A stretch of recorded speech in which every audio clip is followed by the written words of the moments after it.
Hi all, இன்றைக்கி நம்ம லதாஸ் கைமானமில் கம்பு தோசை எப்படி செய்யலாம் அப்படிங்கிறத தான் நான் இன்றைக்கி பண்ணி காமிச்சிருக்கேன். சிறுதானிய வெரைட்டிஸில் கம்பு ரொம்ப சத்து மிகுந்தது. புரத சத்து, இரும்பு சத்துலாம் ரொம்ப ஜாஸ்தியாக இருக்குது நம்ம கம்பில். அந்த கம்பை யூஸ் பண்ணி எப்படி டேஸ்டியாக ஒரு தோசை ரெடி பண்ணலாம் அப்படிங்கிறத நான் இன்றைக்கி பண்ணி காமிச்சிருக்கேன். இந்த மாதிரி சிறுதானியங்களை நம்ம அன்றாட வாழ்க்கையில் யூஸ் பண்ண ஆரம்பிச்சிட்டோன்னா நிறைய பெனிஃபிட்ஸ் இருக்குது. அதனால் இந்த மாதிரி நிறைய சிறுதானிய வெரைட்டிஸ் வந்து நம்ம கடையில் பார்ப்போம். ஆனால் அதை வச்சு நமக்கு என்ன செய்கிறது அப்படின்னு தெரியாமல் நிறைய பேர் நம்ம வாங்காமலே வந்துடுவோம். இந்த மாதிரி சிம்பிள் ரெசிபீஸ்லாம் நீங்கள் ட்ரை பண்ணி பாருங்கள், உங்களுக்கு கண்டிப்பாக பிடிக்கும்.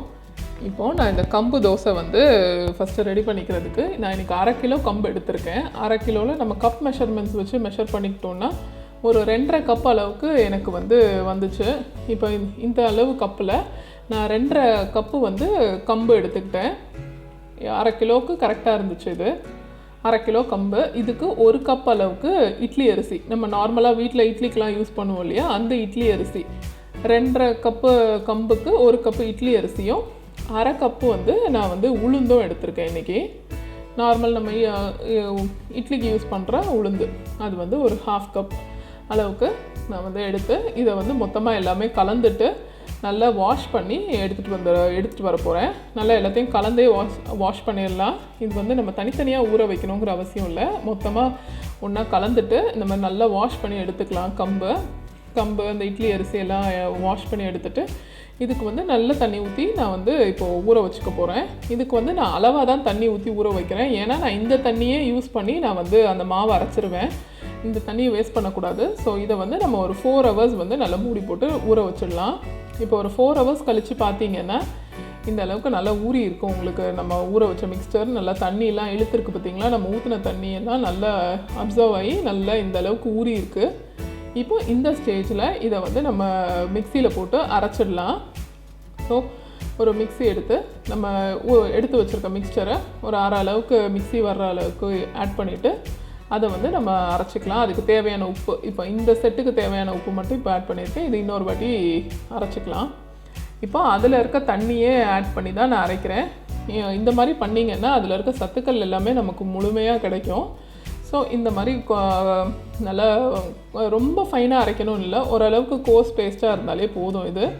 இந்த அளவுக்கு ஒரு கோஸ் பேஸ்ட்டாக அரைச்சிட்டு இதை நம்ம ஒரு பவுலில் ஊற்றி வச்சிடலாம். இப்போ இந்த 1/2 கிலோ மாவில் 2 பவுல் நான் புளிக்க வைப்பேன். ஸோ இது ஒரு செட்டு ஊற்றிட்டு பேலன்ஸ் இருக்கிறதையும் நம்ம இதே மாதிரி போட்டு அரைச்சிட்டு கொஞ்சம் அதுக்கு தேவையான அளவு உப்பு போட்டு அதையும் நம்ம அரைச்சி அதையும் ஒரு பவுலில் நம்ம புளிக்க வச்சிடலாம். இந்த கம்பு தோசைக்கு நான் மாவு புளிக்க வச்சிடணும். இப்படி நம்ம ரெடி பண்ணியிருக்க மாவு இன்றைக்கி நைட்டு ரெடி பண்ணோன்னா நாளைக்கு காலையிலேக்கு தோசை ஊற்றலாம். ஒரு 8 ஹவர்ஸ் புளிக்க வச்சா நல்லா புளிச்சு வந்துடும்.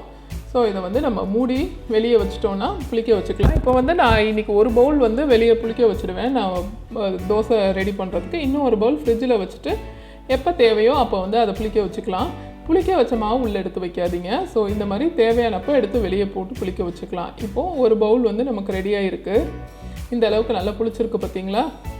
8 ஹவர்ஸ்லேயே மாவு நல்லாவே புளிச்சிடும். ஸோ நல்லா கலந்துக்கலாம். இப்போ நல்லா மிக்ஸ் பண்ணிவிட்டு நம்ம தோசை ரெடி பண்ண வேண்டியதான். நல்லா மிக்ஸ் பண்ணிக்கணும். நல்லா கீழே இருக்கிறது எல்லாம் எடுத்து மிக்ஸ் பண்ணிவிட்டு நல்லா நம்ம தோசை ஊற்றுறதுக்கு ரெடியாக இருக்கும். ரொம்ப டேஸ்டியாக இருக்கும் இந்த கம்பு தோசை. இந்த மாவு அரைக்கும் போது நம்ம 1 டீஸ்பூன் வெந்தயம் கூட ஆட் பண்ணிக்கலாம். நான் இன்றைக்கி சொல்ல மறந்துட்டேன். ஸோ நீங்கள் 1 டீஸ்பூன் வெந்தயம் இருந்தால் கூட நீங்கள் மாவு அந்த ஊற போடுற டைம்லேயே நம்ம போட்டு அரைச்சிக்கலாம். ரொம்ப ஃப்ளேவர் நல்லாயிருக்கும்.